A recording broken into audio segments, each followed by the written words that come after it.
This video is for anyone who's on the self-development path and seeking true spiritual conscious awareness.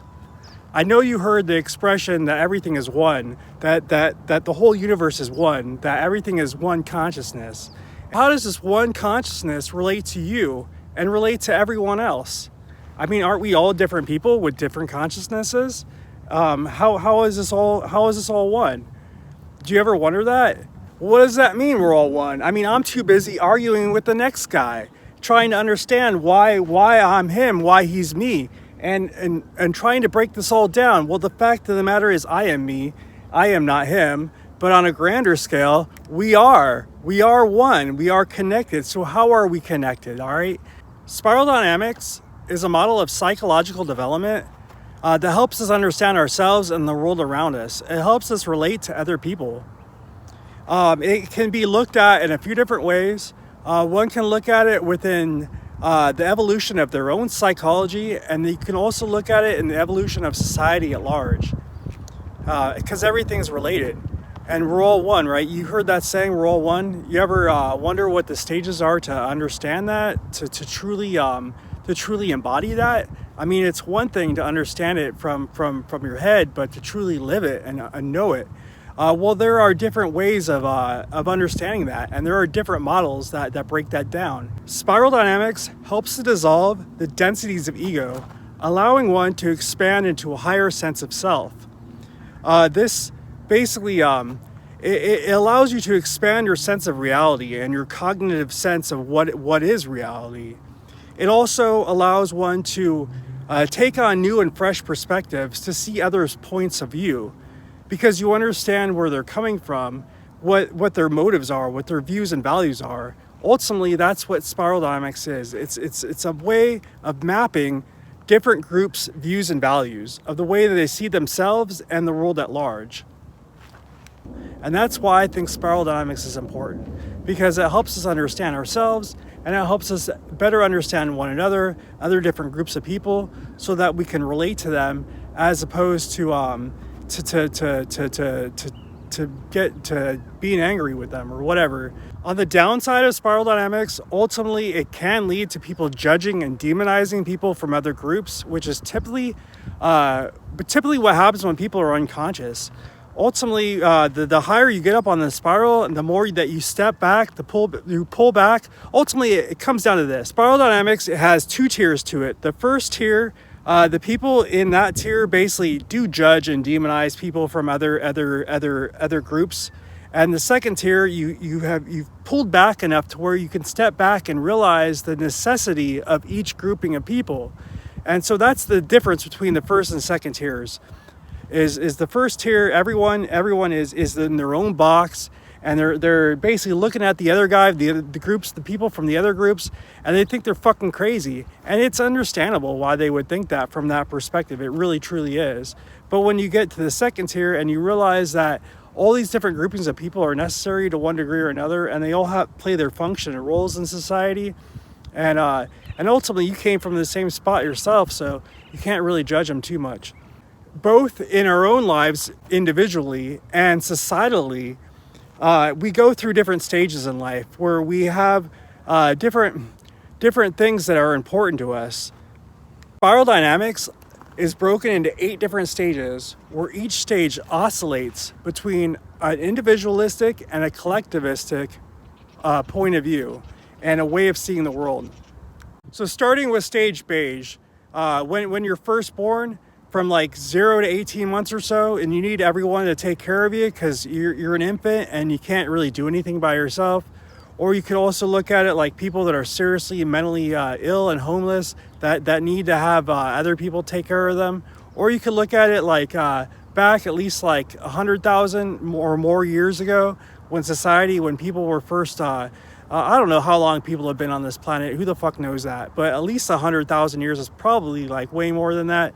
But when we were at this point in our humanity, when we were first starting up or starting over, however it goes, I think the world works in cycles, and I think there were other civilizations here, either before us or had to start over.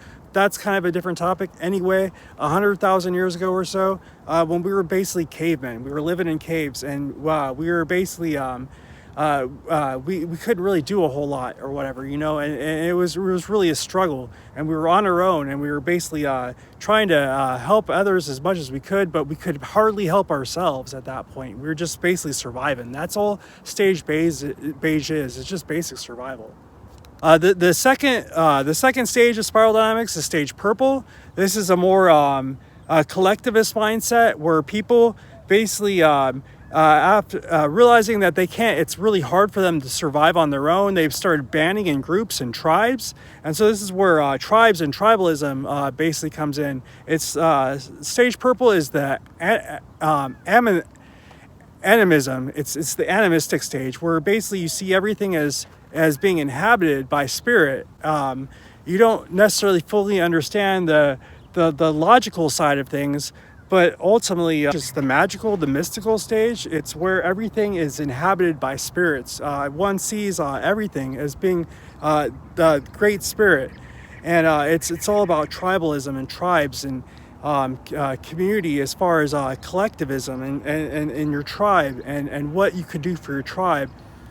Purple is like when you're basically a toddler or whatever, and you think that everything is magical and everything it has some great power to it, and you don't really understand what it really is. But that's ultimately that's the feeling that you get. Stage purple isn't really so much about living for yourself. It's about living for your tribe. That everyone, we're all in a community, a tight-knit community, and everyone has their functions and roles in that society. And that's the top thing for stage purple. It's all about community and your specific tribe, and that's it. That's the box. Purple values nature and Mother Earth and tradition and respecting the elders, respecting the planet. Purple values the ancestors, the wisdom from our ancestors. While purple values its own customs and traditions being very sacred, it can't really get past that and understand that other cultures have their own views and values, and that those are just as valid as their own. The ultimate downside to purple is that it's because it's tribal. It's not just tribal, but it's tribalism. It's ultimately about. It comes back to the us versus them mentality as far as our tribe versus their tribe and whatnot. So once people get sick of this whole collectivist mindset and they start realizing that they're individual people with their own autonomy and whatnot, and they start getting frustrated with purple, and they break out to stage red. Stage red is very egocentric. It's the warlord stage. It's basically where people are all about their own. They're not given any credit, any empathy to anyone. It's all about me and what I can get for myself. This a lot of times people could look at this like when you're a teenager, and when you're a teenager, you're all about just kind of breaking into your own. You could think of stage red like Conan the Barbarian or like the Mongols or something. People or like feudalism. That's very stage red. Basically, people just all about themselves and basically wanting to own and conquer and control other people. Moving on to stage blue. All right, stage blue. Once you realize that the whole fucking warring over everything, the whole me, who cares about this other guy? Once you realize that the whole world's basically going to shit, basically your community is going down because it's all highly controlled by these ruthless, psychopathic people, and you realize that you need some law and order. That's ultimately blue. Stage blue it's the law and order stage. All right, it's the stage of religion. Stage blue is about law and order. All right, it's about realizing that everything, without some type of a basic structure, a basic framework, that everything, when people are just in it for themselves, then you can't really have an orderly society. You can't really have people be civilized because everyone's just out for their own in stage red. So stage blue, basically, that's where religion comes in. That's where the big churches and even like religious fundamentalism, which is basically taking stage blue too far. But ultimately, it's about it's just about service to God. It comes back to collectivism again, because we're all about the community and making having rules and order and law. Stage Blue is really about nation states, where law and order, where modern governments came into play. So Stage Blue, it values religion, it values family and community. Ultimately, the drawbacks with Stage Blue are it can become very fundamentalist when it comes to religion, and basically very biased, and basically think that other religions are wrong and their religion is the only right religion, and so let's go to war with these other religions because we have to fight for God and our view of what we think God is, because they're wrong, they're heathens, and we're the only one that knows what true God truly is, and that's ultimately the downfall. So this overbearing way of understanding religion gives rise to secularism and Stage Orange, which is the achiever self. It goes back to being individualistic, to being how can I improve my life? It's all about self-improvement. This is a stage of capitalism, of money, of making money, of improving yourself, of getting better, of being the best of the best. It's all about competition. And it's all about helping other people too, but it's all about helping other people through how you can improve yourself. Through that, Stage Orange is really what gives rise to the modern world. Stage Orange is modernism. All right, it's really where the vast majority of the world is right now, or at least certainly Western nations. Anyway, I mean, we're kind of blue, orange, green. We're kind of right in that mix of blue, orange, and green.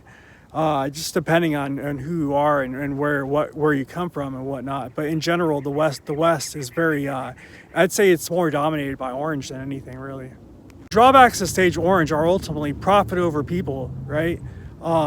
Where corporations run the show, right? I mean, that's kind of where we're at in some regards. And the downsides of Stage Orange is you got profit over people and you got corporate greed. I am not saying that any of these stages are wrong or right. I'm just saying that this is what they are. I think that there's values in all of this. But anyway, Stage Orange eventually gives rise to Stage Green, which is all about loving, which is basically collectivism again. We're all about loving everyone, about seeing everyone's perspectives. Stage Green is very multi-perspectival. Ultimately, it's all about the Earth, saving the Earth, saving the planet. I mean, everyone kind of gets the green meme by now. But ultimately, and it's about sharing and caring, and ultimately it's about socialism in many ways, which can be good or bad. It just depends.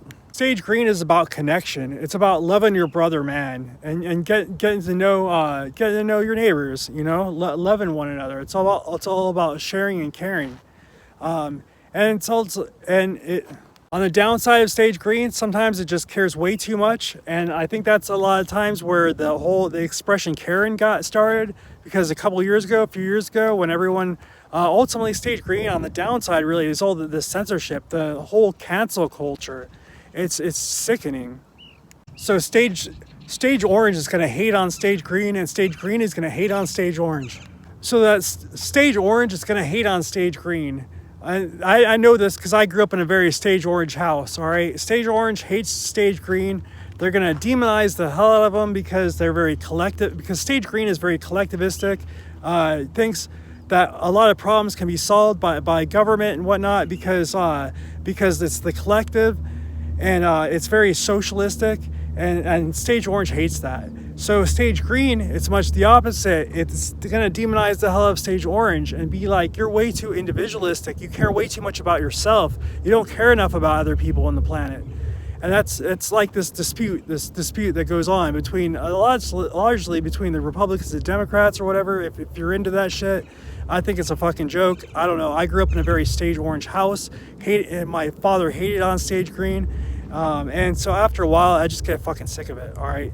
You got to realize that everyone has they're right in their own perspective on different levels. So once we start coming to this realization that it's all a bunch of bullshit or whatever, that everyone has their own views and values, and that it's understandable why they do from where they're at, from where they're coming from, and that there are both positive and negative aspects to each of these types of groupings. And we pull back, and having learned the multi-perspectivalness of Sage Green, and seeing that the fact that everyone is coming to the world, doing the best they can from where they're at, given the circumstances they've had throughout their life, from where they've grown up at, what their strengths are and whatnot. And you kind of pull back and you realize that the necessity of all these different groupings. And so stage yellow is really, it's about systems thinking, systemic thinking, realizing that it's not just about each person, the things that we do in life. It's not, ultimately, at the end of the day, we're all responsible for our own actions, straight up. However, our actions are influenced by society, by our upbringing, and all these other factors that go into making us who we are. And so stage yellow really looks at that and wants to analyze people more from just what they're doing right now, but from where they've come from and who they are, where they're being. It's trying to look at it's a holistic picture, and it's not just about it's a more individualistic take than Stage Green was. However, it's still looking at the broader. It's more world centric. It's looking at the whole world and how the whole world functions, but really looking at it from an individual perspective of what can I do to help improve this place, to help improve the world. Looking at all these different systems, these different people in different groupings, and the different cultures and whatnot. What can I do to make my piece, to make my mark in the world as far as being helpful? What's my life purpose? How can I pursue my life purpose to not only to make my life better, but to make the whole world better? And finally, we get to stage turquoise. Stage turquoise is really the true embodiment of enlightenment. All right, stage turquoise. Not many people are stage turquoise. It's really where there's true sages and gurus and true prophets of this world, like Buddha and Jesus and all those people, and anyone that's even that's fairly close to that. I mean, there's plenty of modern day sages and whatnot, or throughout history, that I haven't really got the recognition. However, they're still very just as enlightened, really. And so ultimately, it's a matter of understanding the world from a deeper, more profound, more embodied metaphysical perspective, where you're really truly you're not really living for yourself so much. You're living for the world at large, and you're seeing the whole world as a part of who you are on a deep, fundamental level, not just like in mentally, but you're truly embodying that. And that's really why it comes down to everything is one. But it takes a while to really understand that. And even once you do understand that, it still takes a while of breaking through these densities of ego to really stop demonizing other people for being socialist or for being capitalist or whatever. And I'm not saying either of these systems are great. All I'm saying is that there are aspects of all this that are beneficial, and aspects of all this that are really truly detrimental. That's why I think spiral dynamics is important, because it helps one to understand who they are, how they relate to other people, and how they relate to the world at large, to consciousness. Somehow I think I bit off more than I can chew with this specific topic. I should have picked something a little bit easier. This is like my 13th or 14th video now. So I'm still kind of getting used to making videos. I'm a little better than I was at the start, but I'm still kind of a newbie. So I'm definitely gonna have to make another spiral dynamics video, another half a year from now or something, when I get a little bit more comfortable on camera and get out of my head, because that's honestly kind of my problem, is being stuck way too much in my head. And so anyway, I hope that this is somewhat informative. There's a million other people out there making videos about spiral dynamics. You should probably check out their videos. So this is just like a very introduction. Anyway, thanks for staying tuned, and have a wonderful day. I'm out. Peace.